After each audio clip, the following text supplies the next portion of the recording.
Hello everyone, this is प्रशांत और आज आपका एक बार फिर से स्वागत है। ये चैप्टर नंबर 4 का दूसरा वीडियो होगा। ये चैप्टर नंबर 4 का दूसरा वीडियो होगा, यानी सेकंड पार्ट होगा। इसमें हम लोग कुछ और भी बातें डिस्कस करेंगे उस चैप्टर की, जो यहाँ पर आपको नाम दिख रहा है, कार्बन एंड इट्स कंपाउंड, यानी कार्बन और इसके यौगिक। ठीक है, वीडियो हमेशा की तरीके बाइलिंगुअल रहेगा and also this video is sponsored by the Indian educator group of Allahabad. Okay, तो हम लोगों ने कल तक कुछ बातें की थी कार्बन के बारे में, और कार्बन के बारे में बहुत बेसिक सी बातें जो थी या जो हमने देखना था एनसीईआरटी बेस पर या एक कॉम्पिटिटिव एग्ज़ाम के बेस पर, दोनों के बेस इस वीडियो में एक साथ लिए जा रहे हैं। तो आपको टेंशन लेने की कोई ज़रूरत नहीं है। कल ये क्वेश्चन जो है किसी ने पूछा था, मैं उसका नाम भूल रहा हूँ इस वक्त, मुझे याद नहीं है, नहीं तो मैं अभी बता देता कि किसने भी पूछा भी था। तो आप टेंशन मत लीजिएगा, दोनों उस आपको जो है इसमें कवर हो जाएगा।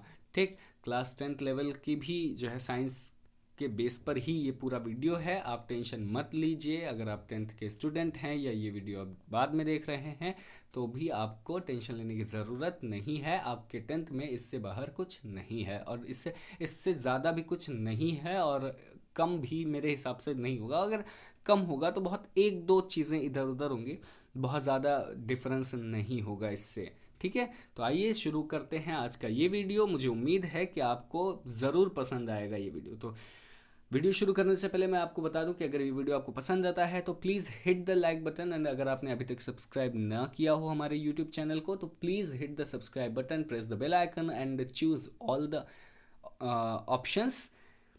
आफ्टर दैट, हाँ, कल ये देखिए मेरे सामने ये आया, तो कल हम लोगों ने इस पर थोड़ी सी बातें की थी, टेट्रावैलेंसी, कैटनेशन, है ना। और उसके बाद हमारा जो पार्ट था वो कुछ इस तरीके के कि हाइड्रोकार्बन क्या होते हैं। तो hydrocarbon basically those compounds which have the two main elements, first one is carbon and the next one is hydrogen, जिसमें दो मुख्य तत्व, ऐसा यौगिक जिसमें दो मुख्य तत्व हाइड्रोजन और दूसरा, एक हाइड्रोजन और दूसरा कार्बन हो। ठीक, नाम से क्लियर, हाइड्रो मतलब हाइड्रोजन और कार्बन मतलब कार्बन होता ही है। तो ऐसा यौगिक या ऐसे यौगिक जिसमें कार्बन और हाइड्रोजन से, जो कार्बन और हाइड्रोजन से मिलकर बनते हैं, उनको हम हाइड्रोकार्बन कंपाउंड या हाइड्रोकार्बन यौगिक कहते हैं।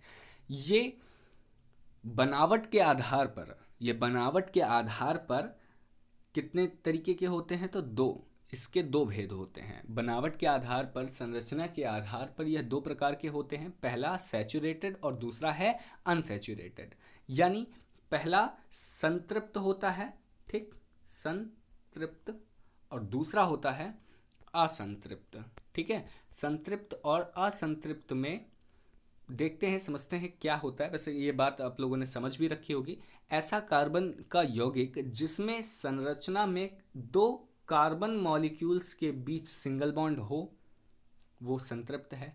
लेकिन ऐसे कार्बन मॉलिक्यूल या ऐसे यौगिक जिनकी संरचना में दो कार्बन के परमाणुओं के बीच दो बंध हो या दो के बजाय तीन बंध हो, ठीक है, अगर डबल बॉन्ड और triple bond are found in the structure, specially between two carbon atoms are found in the structure of any hydrocarbon compound is known as unsaturated hydrocarbon compound। यानी unsaturated मतलब असंतृप्त हाइड्रोकार्बन यौगिक ऐसे यौगिक होते हैं जिनकी संरचना में मूलतः कार्बन के दो अणुओं के, दो परमाणुओं के बीच दो या तीन बंध पाए जाते हैं। उन्हें हम क्या कहते हैं?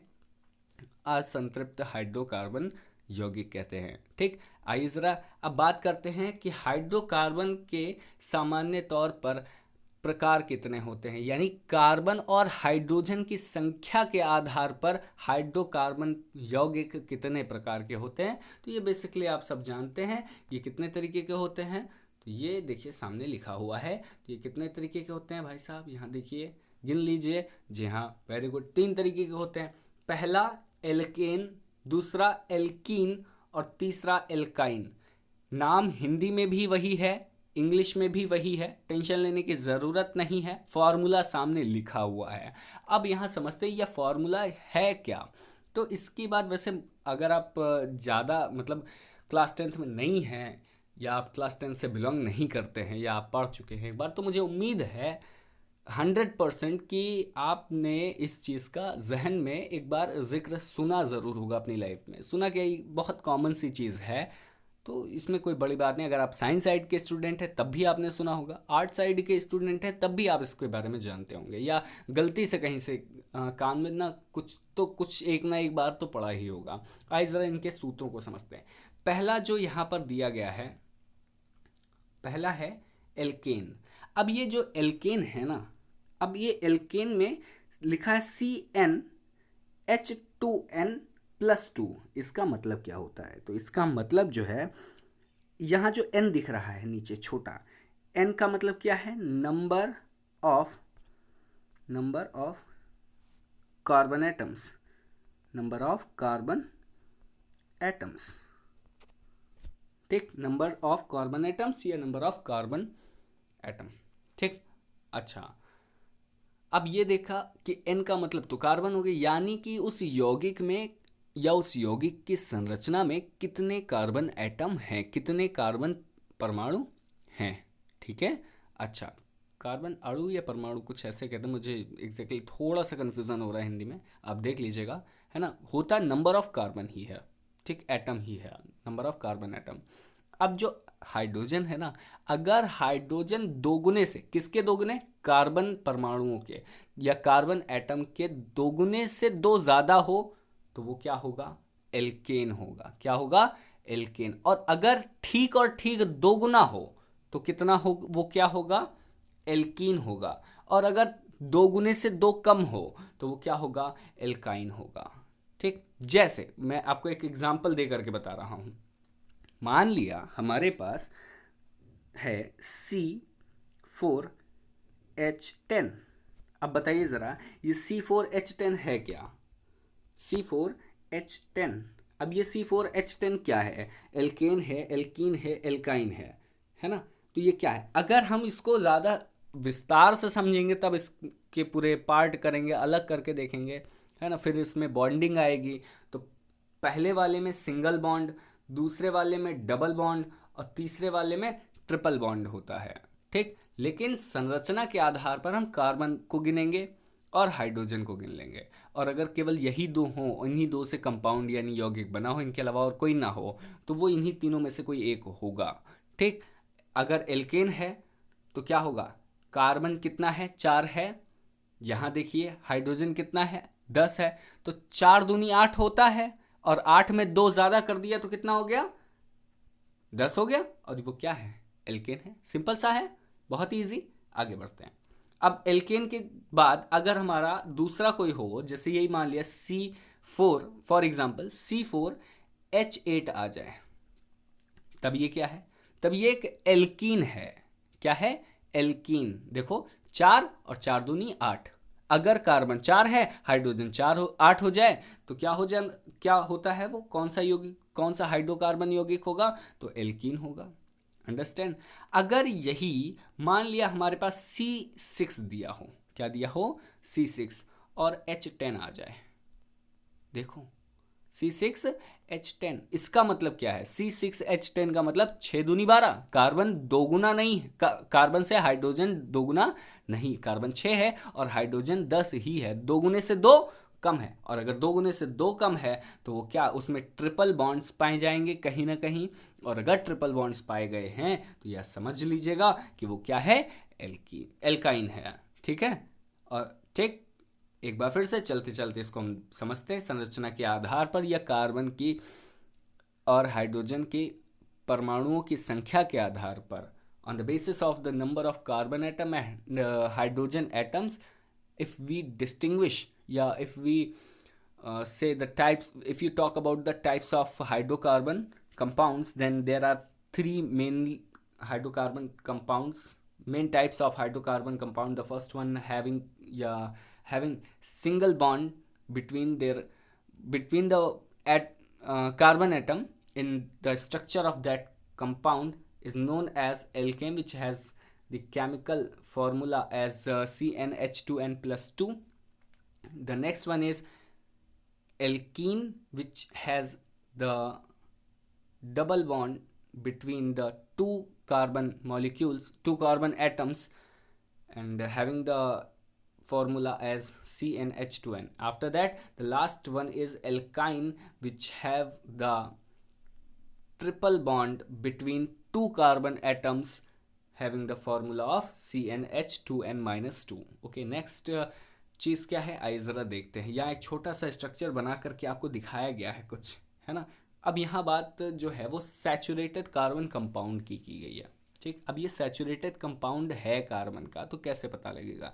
तो जाहिर सी बात है, सैचुरेटेड में सिंगल बॉन्ड होता है। क्या होता है? Single bond. क्या होता है? सिंगल बॉन्ड होता है। सैचुरेटेड कंपाउंड में सिंगल बॉन्ड होता है और अनसैचुरेटेड में डबल या ट्रिपल बॉन्ड्स होते हैं। अब एक बॉन्ड किससे बनता है? तो एक बॉन्ड दो इलेक्ट्रॉन की शेयरिंग से बनता है। समझ में आ रही बात? एक इधर से गया, एक इधर से।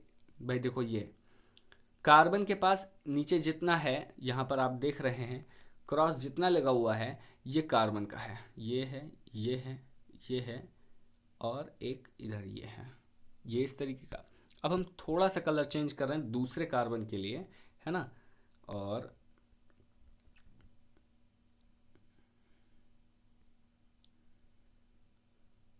ये 1 मिनट, कलर नहीं चेंज हुआ।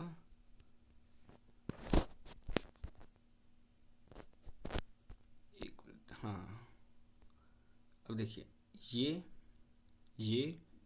ये और ये कार्बन के बाह्य कोश में 4 मॉलिक्यूल होते हैं। आपने देखे, हमने दोनों कार्बन को यहाँ पर मौजूद कर दिया उसके इलेक्ट्रॉन के साथ, सर, है ना। कार्बन का जो है परमाणु क्रमांक कितना होता है? कार्बन का परमाणु क्रमांक होता है कितना? कार्बन का परमाणु क्रमांक होता है C6। तो इसका इलेक्ट्रॉनिक विन्यास करते हैं तो पहले कोश में 2 और दूसरे कोश में 4। तो बाह्य कोश में कितने इलेक्ट्रॉन? 4। तो इसीलिए यहाँ पर आप जो देख रहे हैं स्ट्रक्चर में, वो 4 इलेक्ट्रॉन बाह्य कोश में दिखाए गए हैं, ठीक। अब आगे की बात करते हैं, ठीक। अब इसमें क्या है कि कार्बन का तो दिख गया, हाइड्रोजन का होता है एक, ठीक। तो अब हाइड्रोजन में कैसे है? तो हाइड्रोजन के लिए हम बात करें अगर हाइड्रोजन की, तो हम रेड से हाइड्रोजन को शो करें। यहाँ दिख रहा है, यहाँ दिख रहा है, यहाँ दिख रहा है, ये दिखा, इधर दिखा और इधर दिखा, ठीक। जितना रेड डॉट लगा हुआ है, ये किसका है? हाइड्रोजन का, ठीक। क्यों? क्योंकि हाइड्रोजन के बाह्य कोश में एक इलेक्ट्रॉन होता है, ठीक। अब ज़रा देखिए, हम इसका कलर फिर से चेंज कर रहे हैं और इस बार हम इसको थोड़ा सा अलग कर देते हैं, है ना। अब हाइड्रोजन ने एक अणु किससे ले लिया? इधर वाले कार्बन से। हाइड्रोजन इस्टेब्लिश हो गया। इसी तरीके से ये हाइड्रोजन भी इस्टेब्लिश होगा, ये हाइड्रोजन भी इस्टेब्लिश हो जाएगा, ये हाइड्रोजन भी इस्टेब्लिश हुआ, इधर से ये हाइड्रोजन इस्टेब्लिश हो गया और इधर से ये हाइड्रोजन इस्टेब्लिश हो गया। सारे हाइड्रोजन तो बैलेंस हो गए। अब बात आती कार्बन को बैलेंस कराने की। कार्बन 4 की कमी रहती है तो 4 लेना पड़ेगा कार्बन को। तो एक यहाँ से लिया, एक यहाँ से लिया और एक इसके पास से लेगा, बिल्कुल यहाँ से। और अभी 3 हुए हैं तो एक दूसरे वाले कार्बन से मांग लेगा। समझ में आ गई बात? अब ये वाला पूरा हुआ, है ना। इसको हम थोड़ा सा और कोई कलर कर देते हैं, है ना। आइए ज़रा देखते हैं कुछ इस तरीके से। ये देखिए, है ना, कुछ इस तरीके से हाइड्रोजन और कार्बन से पहला वाला कार्बन अपने इलेक्ट्रॉनों को ले रहा है। 4 इलेक्ट्रॉन ले लिए। अब ये वाला जो पहला वाला हिस्सा था ये कंप्लीट हुआ। अब दूसरे वाला कार्बन क्या करेगा? तो दूसरे वाला कार्बन भी कुछ लेगा, है ना। कहीं से कुछ ना कुछ तो लेगा ही भाई। ये देखिए, एक हाइड्रोजन से लिया, अब इधर से आ रहा है तो ये कार्बन मिल गया, कार्बन से ले लिया, इधर से आया हाइड्रोजन मिला, हाइड्रोजन से लिया, इधर से आया दूसरा हाइड्रोजन ने दे दिया, ठीक। अब देखो सारे के सारे शेयरिंग हो गई ना। अगर शेयरिंग हुई तो देखो कार्बन ने इधर हाइड्रोजन के साथ शेयरिंग की और इस हाइड्रोजन ने कार्बन के साथ शेयरिंग की, ठीक। एक सिंगल बॉन्ड बना। ऊपर वाले हाइड्रोजन के साथ भी वैसे ही आपस में साझेदारी हुई, ठीक। एक लिया गया और एक दिया गया। इधर भी, इधर कार्बन था तो एक लिया गया एक दिया गया। इधर भी हाइड्रोजन था सिंगल बॉन्ड के साथ, इधर भी सिंगल बॉन्ड के साथ हाइड्रोजन था, नीचे भी सिंगल बॉन्ड के साथ क्या था, हाइड्रोजन, इधर भी सिंगल बॉन्ड के साथ क्या था, हाइड्रोजन। इतनी बात समझ में आई? अगर ये आपको समझ में आ गया है तो आपने देखा कि स्ट्रक्चर कितनी प्यारी से एक स्ट्रक्चर बनी, C single bond C, single bond H, single bond H, इधर एच, इधर एच, इधर इधर, हर जगह एच होगा आपका।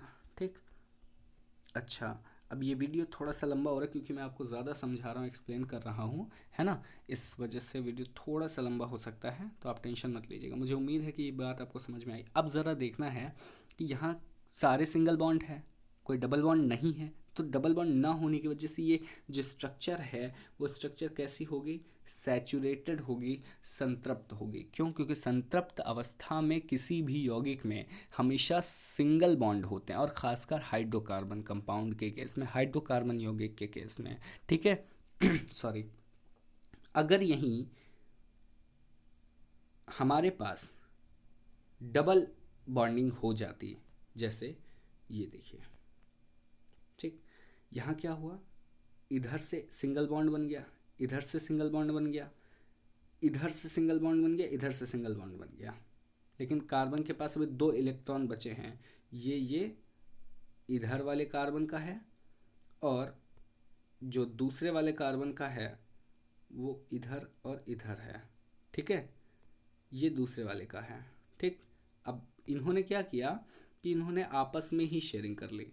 ठीक, कुछ इस तरीके से, इनसे लिया, इनसे लिया, और इनसे लिया, इनसे लिया। एक मिनट, ये तो इधर हो गया, रुक जाओ रुक जाओ रुक जाओ थोड़ा सा, हाँ ये आएगा, ये ले लिया। ठीक, और अब क्या हुआ, इसने इसने कैसे लेना है, तो इसने 2 इनसे लिया, कहे 2 भाई हमको दे दो, हमारे पास काम नहीं चल रहा, हमने तुमको दिया था, तो इन्होंने कहा चलो भाई ले लो इंसानियत के नाते। अब इन्होंने इस तरीके से ले लिया, है ना। अब देखो ये जो है यहाँ पर इतना हिस्सा, इसमें डबल बॉन्डिंग हुई, कैसे, ज़रा देखिएगा, C C, single bond H, single bond H, single bond H, single bond H, यहाँ एच है। ठीक, अब इनके बीच में एक इलेक्ट्रॉन गया ऊपर वाला, एक बॉन्ड मतलब एक पेयर गया, दूसरा पेयर गया तो डबल बॉन्ड। क्या ये सैचुरेटेड है, तो नहीं, ये सैचुरेटेड नहीं है, ये अनसैचुरेटेड है। ठीक, अनसैचुरेटेड। अब आपने समझा संतृप्त और असंतृप्त। चलिए आगे बढ़ते हैं। अब उसमें हम थोड़ी सी चीज़ ऐड करते हैं, number of carbon, carbon atom की अगर हम बात ही कर रहे थे तो उसके साथ ही हमको देखना है कि अगर नंबर ऑफ कार्बन इंक्रीज हो, 1 हो तो क्या नाम होगा, 2 हो तो नाम क्या होगा, 3 कार्बन हो तो क्या होगा, 4 कार्बन हो तो क्या होगा, 5 हो, 6 हो, 7 हो, 8 हो, 9 हो, 10 हो, क्या होगा नाम, 11 हो, ये सब हो तो क्या होगा। तो बहुत ही इजी है, लेकिन यहाँ पर आपको जो सीरीज़ दिखेगी उसमें आपको केवल 5 तक ही दिखेगा। सामने इस समय आपको 4 दिख रहा होगा, कार्बन यहाँ देखिए 1 है, यहाँ 2 है, यहाँ 3 है, और यहाँ नीचे वाले में 4 है। ठीक, अच्छा, अगर हम इसको थोड़ा सा ऊपर करते हैं तो एक हमें मिलता है जिसमें कार्बन 5 है।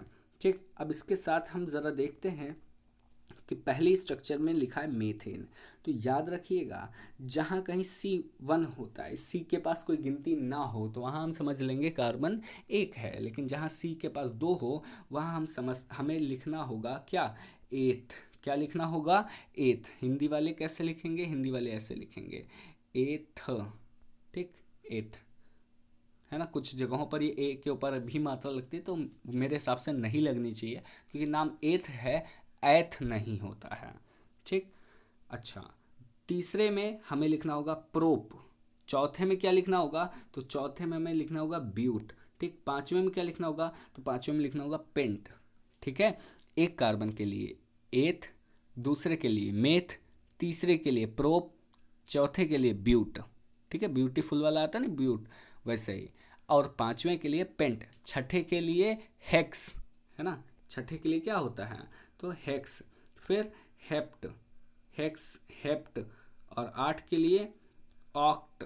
ठीक, ज़्यादा नहीं जानिए, नुकसान कर जाएगा क्योंकि इससे ज़्यादा एग्जाम में पूछा भी नहीं, किसी भी एग्जाम में नहीं पूछा जाता है। अच्छा, फिलहाल हमने अभी कार्बन नंबर के बेस पर नाम कार्बन के आधार पर देखे हैं। ये सफिक्स होते हैं meth, eth, prop, but, pent, hex, hept, oct, non, dec, undec, है ना, इस तरीके से। अब बात करते हैं on the basis of structures of hydrocarbons can be straight chain, branched, cyclic structured या साइक्लिक सैचुरेटेड, और दूसरा है साइक्लिक अनसैचुरेटेड। नाम बहुत इजी है। स्ट्रेट मतलब यानी कार्बन की सीधी श्रृंखला मिले, ऐसा हाइड्रोकार्बन कंपाउंड या ऐसा हाइड्रोकार्बन यौगिक जिसकी संरचना में कार्बन केवल एक सीधी श्रृंखला में मिले, सीधी लाइन में मिले, वो हम क्या कहलाता है, वो हमारा कहलाता है straight chain structure of hydrocarbon compound. दूसरा, अगर वो कुछ इस तरीके से इधर उधर खिसका हुआ है, आड़े तड़े उसकी कई शाखाएं निकली हैं पेड़ से, एक कार्बन से 3 चीज़ें निकल गई, तो ये क्या कहलाता है, ये कहलाता है branched structure of hydrocarbon compound.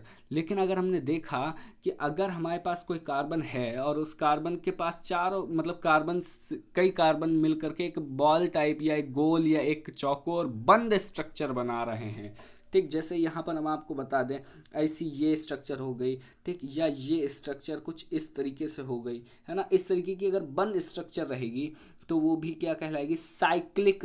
और अगर सिंगल बॉन्डिंग से बना हुआ है, ठीक है, सिंगल बॉन्डिंग, जैसे यहाँ देख रहे हैं इस वक्त सिंगल बॉन्डिंग है, यहाँ देखिए ये सिंगल बॉन्डिंग है, यहाँ देखिए ये सिंगल बॉन्डिंग है, नीचे वाले फिगर में देखिए यहाँ भी सिंगल बॉन्डिंग है, तो नीचे वाले में कोई भी स्ट्रक्चर नहीं बनी है, इसलिए इसको छोड़ देंगे फिलहाल, यानी यहाँ पर कोई स्ट्रक्चर नहीं है, इसलिए इसकी बात नहीं करेंगे, ठीक। हम बात करेंगे केवल ऊपर जो डिब्बे बने हैं कुछ उनकी, ठीक है, यहाँ ये और ये, ठीक, ये सारे क्लोज्ड स्ट्रक्चर हैं, साइकिल स्ट्रक्चर हैं, ये साइक्लिक स्ट्रक्चर हैं, और साइक्लिक में सिंगल बॉन्ड होने की वजह से ये क्या है, साइक्लिक सैचुरेटेड हैं। साइक्लिक को हिंदी में क्या कहते हैं ये मुझे इस वक्त नहीं याद आ रहा, आप देखिएगा आपको मिल जाएगा, है ना। बंद संतृप्त हाइड्रोकार्बन कंपाउंड कहते हैं, ठीक है, शायद यही नाम है। अब देखिएगा, मुझे इस वक्त थोड़ा सा स्लिप कर रहा है दिमाग से।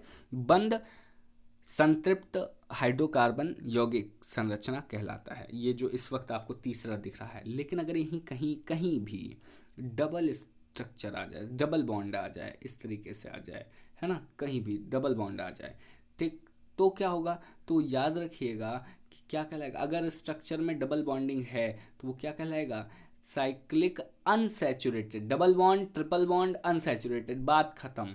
जहाँ डबल और ट्रिपल आया तुरंत अनसैचुरेटेड, काम खत्म, आगे बढ़ो, ठीक। अब बात करते हैं स्ट्रक्चरल आइसोमर्स। आइसोमर्स की बात कर लेते हैं। तो आइसोमर्स होते क्या है, इसकी अगर बात की जाए तो आइसोमर का मतलब होता है those compound which have the same chemical formula but different structures, मतलब जो ऐसे यौगिक जो सूत्र के आधार पर एक ही हो, जिनका लिखने का रासायनिक सूत्र ही एक हो। जैसे यहाँ आप देख रहे हैं क्या है, 1 2 3 4, तो C4 और H कितना है, 4 2 8 और 2 10, C4H10 ब्यूटेन, ठीक।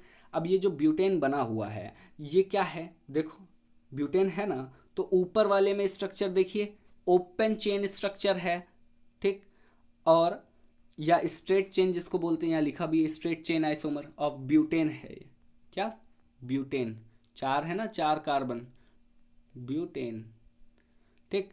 आगे की बात करते हैं, लेकिन नीचे क्या है, नीचे भी 4 कार्बन, 1 2 3 और 4, और देखो हाइड्रोजन भी उतने ही होंगे, 3 3 6 और 3 9 और 1 10, हो गया ना। यानी रासायनिक सूत्र सेम है, एकदम एक जैसा है, लेकिन संरचनाएं भिन्न हैं। संरचनाएं कैसे भिन्न है, तो संरचनाएं कुछ इस तरीके से भिन्न है। पहला वाला देख लीजिए, ये स्ट्रेट चेन है, दूसरा वाला ब्रांच्ड चेन है या ब्रांच्ड आइसोमर है, ठीक है। तो इससे जो है, जो भी मतलब ऐसे केमिकल कंपाउंड जिनका रासायनिक सूत्र एक जैसा हो लेकिन उनकी संरचनाओं में अंतर पाया जाए, उसे हम आइसोमर कहते हैं, ठीक। हिंदी मुझे नहीं पता, आई एम सो सॉरी इसके लिए। अब बात करते हैं नेक्स्ट चीज़ की। मुझे उम्मीद है आपको समझ में आ रहा होगा। तो नेक्स्ट चीज़ जो है हमारी वो क्या है, बहुत इजीली समझते हैं, hetero atom and functional group. तो hetero atom and functional group क्या होता है यहाँ से समझते हैं, ठीक। अच्छा, यहाँ समझने के लिए देख लेते हैं पहले कि यहाँ पर आपको कुछ दिख रहा होगा, Cl, फिर ऑक्सीजन, फिर यहाँ OH, COH और CO, और उसके बाद COOH, है ना। और यहाँ ऊपर वाले में दिया ClBl, यहाँ 2 नहीं होना चाहिए था, ClBl, ठीक है। अच्छा, अब यहाँ देखो, जितनी स्ट्रक्चर है ना, उस स्ट्रक्चर में कहीं भी गलती से एक हाइड्रोजन हट जाए, एक हाइड्रोजन हट जाए, और इसकी जगह अगर हमारा लग जाए क्या, कोई एक एटम Cl, मान ली Cl लग गया। अब स्ट्रक्चर क्या हो गई, फॉर्मूला क्या होगा, थोड़ा सा चेंज हो जाएगा। क्या होगा, C4H10 हुआ करता था, लेकिन अब तो H कितना है, तो 9 हो गया, और क्या जुड़ गया, Cl जुड़ गया। तो ये आपका रासायनिक सूत्र बन गया, C4H9Cl, ठीक। तो ये जो Cl इसमें ऐड हुआ है ना, ठीक, यहाँ पर जो है ये हाइड्रोजन की जगह इस हाइड्रोजन को हटा करके एक Cl ऐड हो गया है, ठीक। तो ये Cl ही क्या कहलाएगा, ये हमारा हेट्रो एटम कहलाएगा। क्या कहलाएगा, हेट्रो एटम, ठीक। लेकिन अगर किसी एक तत्व की बजाय, भाई Cl क्या है, एक तत्व है, ठीक, तो किसी तत्व की बजाय कोई रासायनिक समूह आकर जुड़ जाए, जैसे H लिखा है, ये एक तत्व है, लेकिन इस H की जगह कोई दूसरा इस H को हटा दिया, किसने हटा दिया, जैसे मान लिया हमारे OH है, OH ये एक रासायनिक समूह है, ठीक। OH एक क्या है, रासायनिक समूह है, ठीक, क्रियात्मक समूह है, ठीक।